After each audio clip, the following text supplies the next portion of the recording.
Fidèles amis téléspirituels et amoureux de l'émission Au cœur du mystère, bonsoir.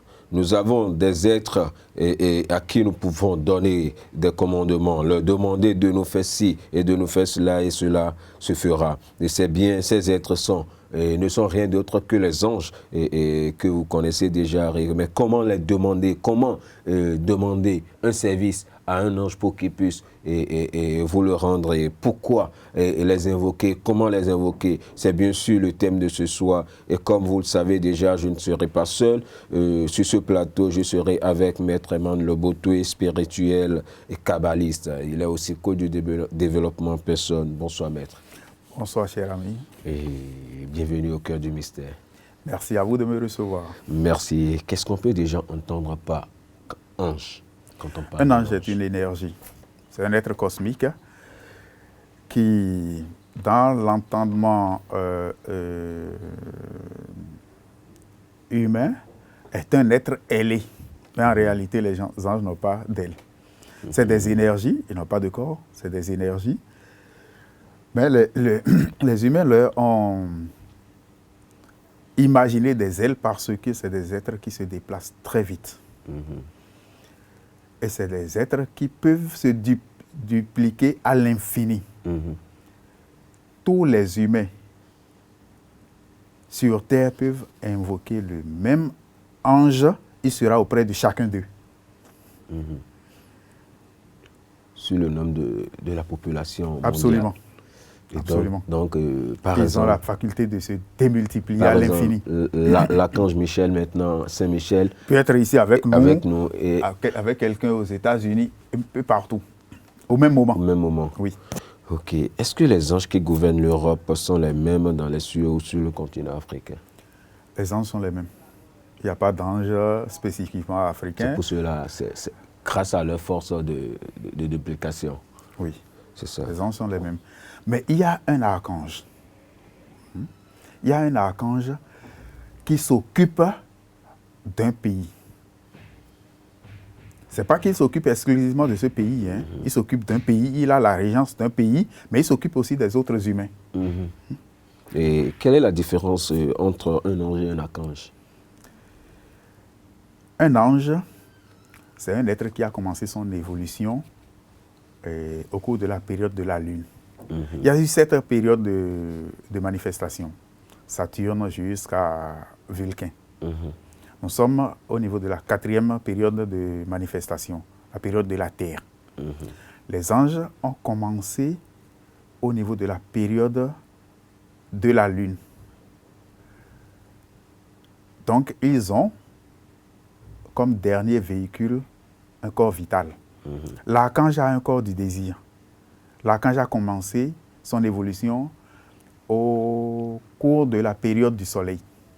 C'est un peu délicat et un peu complexe à expliquer en 26 minutes. Donc c'est un peu ça. Les anges les archanges ont commencé leur évolution avant les anges. Les archanges sont les humains de la période du soleil. Du soleil. Oui. Et les anges sont les humains de la période de la Lune. Oui. Et ce sont des êtres qui sont insaisissables. Oui, ils sont insaisissables. Ils ne sont pas physiques. Ils ne sont pas physiques. Et comment entrer en contact avec son ange pour obtenir une réponse favorable? Il ne suffit pas simplement de connaître le nom d'un ange. J'ai dit tantôt que ce sont des énergies. C'est des êtres cosmiques qui vibrent à un certain taux. Pour entrer en contact avec eux, je vais encore donner l'exemple des stations de radio. Pour avoir les émissions d'une radio, il faut se câbler sur sa fréquence. Donc, pour entrer en contact avec un ange ou un archange, il faut connaître sa fréquence. Ou du moins, il faut vibrer au même taux que cet ange ou cet archange pour entrer consciemment en contact avec lui. Mais nous avons chacun un ange gardien qui nous accompagne partout. Le vôtre est avec vous, là maintenant, le mien est avec moi. Il est plus facile d'entrer en contact avec lui parce que il a été avec nous depuis notre première incorporation. Notre première incarnation en tant qu'être humain, il a été détaché à notre service par le cosmos. Donc lui, on peut entrer facilement en contact avec lui et lui demander des choses qu'il exécute. En invoquant son nom directement. Oui. En invoquant. Quand on le connaît. Mais quand on ne le connaît pas, il suffit simplement de dire « Mon bien-aimé ange gardien, j'aimerais que tu fasses ceci pour moi. » C'est suffisant. Et il va agir. Et si vous méritez ce que vous demandez, bien sûr. Si vous méritez. Parce qu'il ne travaillera pas à l'encontre des lois de la nature. Et j'aimerais savoir, est-ce qu'il y a un comportement à adopter ou bien des rituels qu'il faut exécuter pour pouvoir entrer en contact avec son ange gardien ou n'importe quel ange? Il y a plein de rituels. Mais les rituels limitent. Les rituels limitent.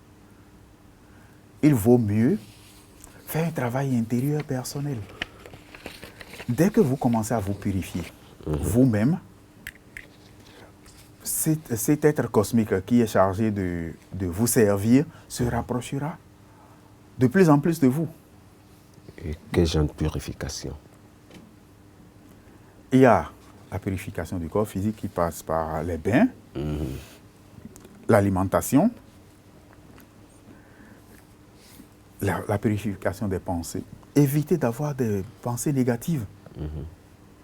Voyez vous-même que quand vous avez des pensées négatives, vous vous sentez mal à l'aise dans votre corps, dans votre peau.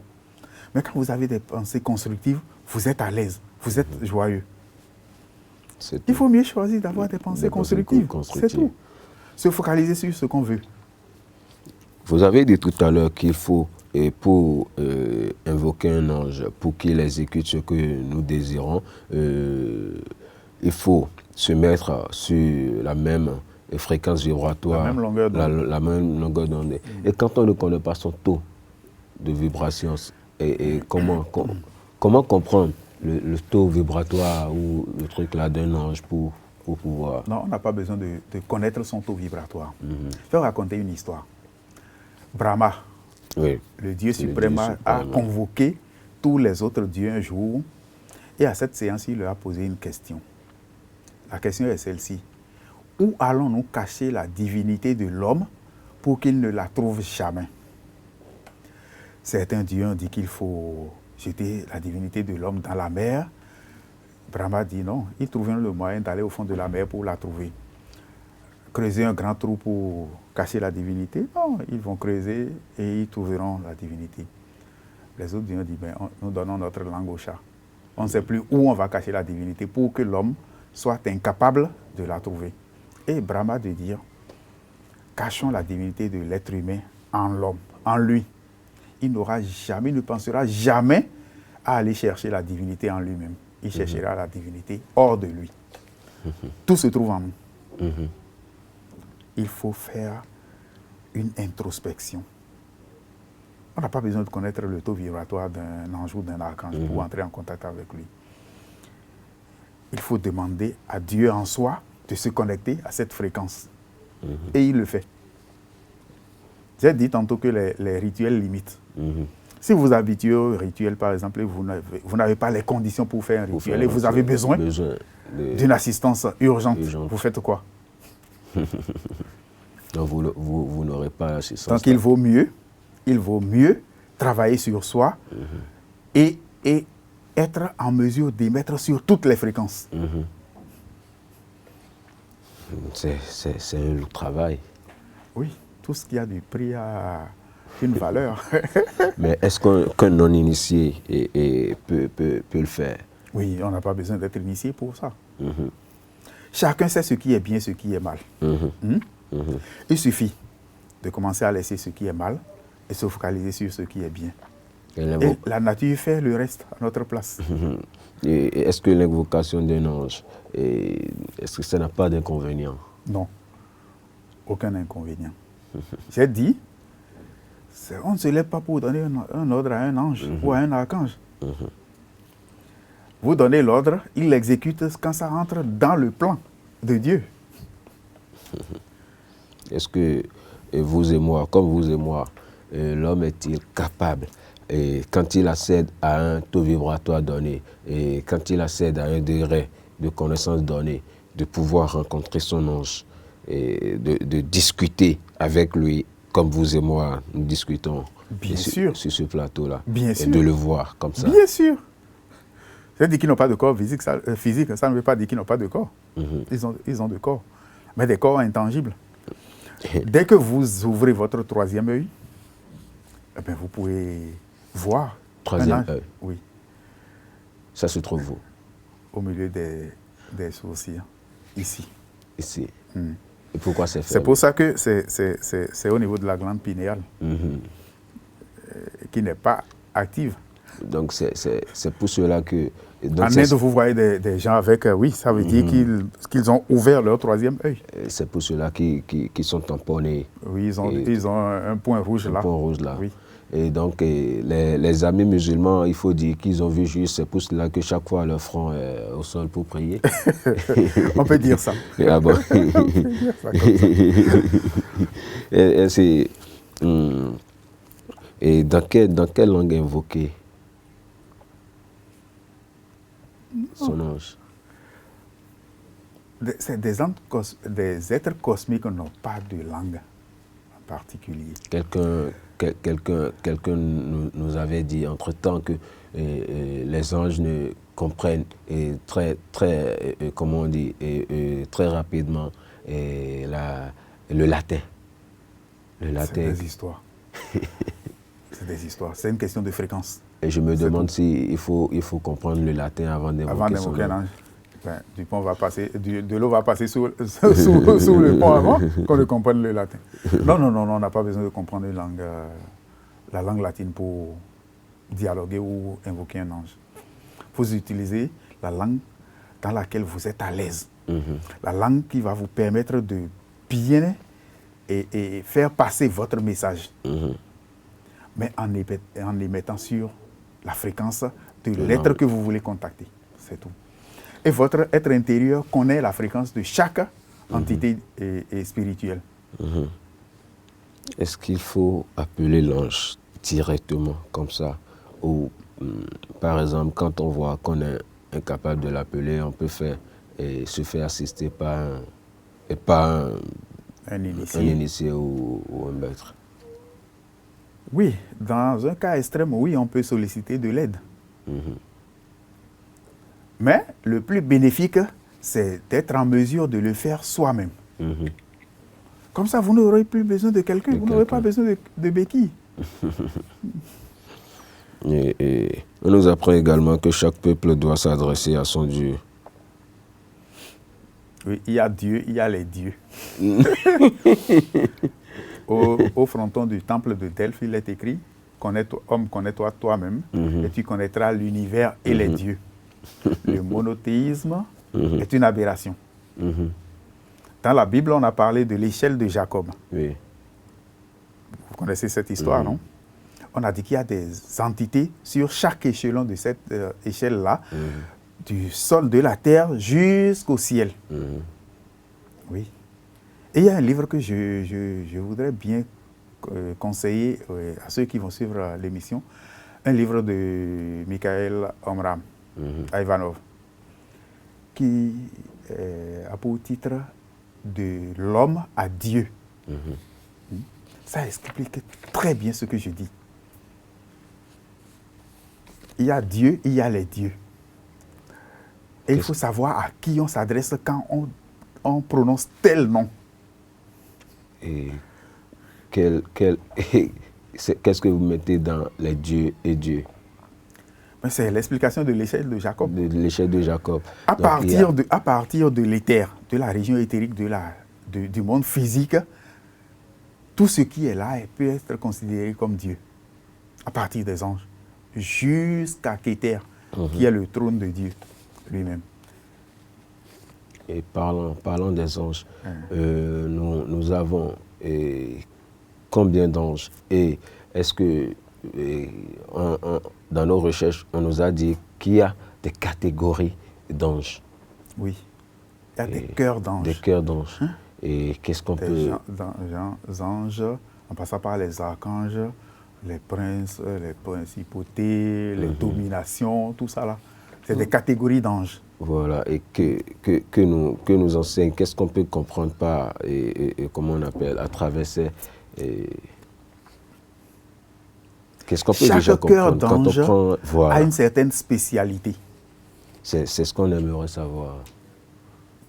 Ça va être long et fastidieux. Oui, juste... Il faut que chacun... J'ai dit par exemple tantôt que les anges sont l'humanité de la période de la Lune. Pour savoir ce que le cœur d'ange fait, il faut connaître le travail de cette période-là. Qu'est-ce que l'humanité a eu à accomplir comme travail pendant la période de la Lune? C'est la construction de notre corps éthérique. Et ce sont les anges qui nous ont aidés à construire ce corps parce qu'ils sont spécialisés dans le travail de l'éther. Donc, quelqu'un qui est malade et qui veut être guéri doit travailler avec les anges de la guérison. Puisque la maladie, avant de se manifester sur le plan physique, se manifeste au niveau du corps énergétique, le corps éthérique. Quelqu'un qui est malade et qui veut être guéri doit travailler avec les anges. Les archanges sont l'humanité de la période du soleil, j'ai dit. Leur véhicule le plus bas, c'est le corps du désir, le corps des émotions. Quelqu'un qui est émotionnellement blessé, pour cicatriser sa plaie, doit travailler avec les archanges, ainsi de suite.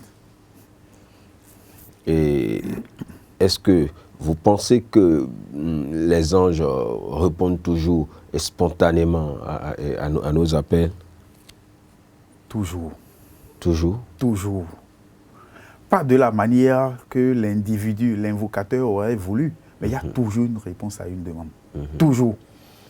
Et est-ce que seulement quand on veut parler d'anges, et les anges sont toujours de bonne foi, est-ce qu'il n'y a pas de... Un ange, oui.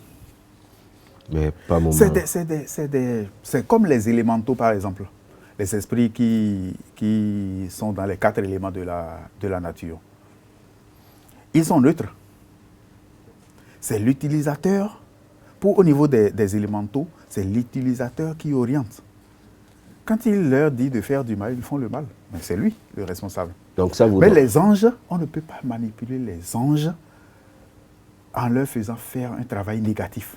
Non, ça c'est impossible. Ils sont foncièrement bons, ils ne font que de bonnes choses. Et donc ça voudra dire que, par exemple, dans certains films, même sur l'Internet et autres, nous rencontrons des vidéos où on voit des esprits que nous appelons anges qui viennent et qui créent, par moments du désordre. Et on parle de l'ange et d'autres. Ce ne sont pas des anges. Donc ce sont les élémentaux. Ce sont les élémentaux que des humains utilisent. Ils manipulent pour pouvoir faire du mal. Du mal, oui. Et maintenant, est-ce que là où nous sommes, on peut invoquer un groupe, et nous ne sommes pas, par exemple, un groupe de 7, et on dit que nous allons prendre, est-ce qu'on peut invoquer un ange en étant en groupe? En étant en groupe. Oui, il répond même plus facilement. Parce que vous formez un égrégore. Un égrégore. Oui. Et donc l'ange là... Il viendra. Si vous l'appelez, il va venir. Ça veut dire que, je reviens toujours sur ce que je suis en train de dire. Nous formons un égrégore. Nous invoquons l'ange. Et chaque fois, nous l'invoquons. Et à la destruction de cet égrégore, l'ange là va devenir comment? Qu'est-ce qu'il va devenir? Il va retourner dans le cœur de Dieu. C'est tout. Je vais vous donner un exemple. Créer un vaudou, là, c'est pas compliqué. Prenez un morceau de pierre ou de fer que vous déposez quelque part dans votre chambre. Tous les matins, vous vous réveillez, vous dites à ce morceau de pierre ou de métal, c'est toi mon Dieu, je vais te donner de l'eau, c'est tout ce que je vais te donner. Et tu vas faire ce que je veux. Et tu lui donnes l'eau. Le soir, avant d'aller au lit, tu lui donnes l'eau. Après un certain temps, vous lui demandez de faire quelque chose, il va le faire. Mais comment? Hein? Ben, un esprit vient s'incarner dedans. Donc, dès lors que vous dites que c'est votre vaudou, c'est votre Dieu, ben, il va devenir votre Dieu. Il va être sous notre commandement. Oui. Et lorsqu'on va cesser, eh bien c'est là, il y a d'aucuns qui disent, et voilà, il a cessé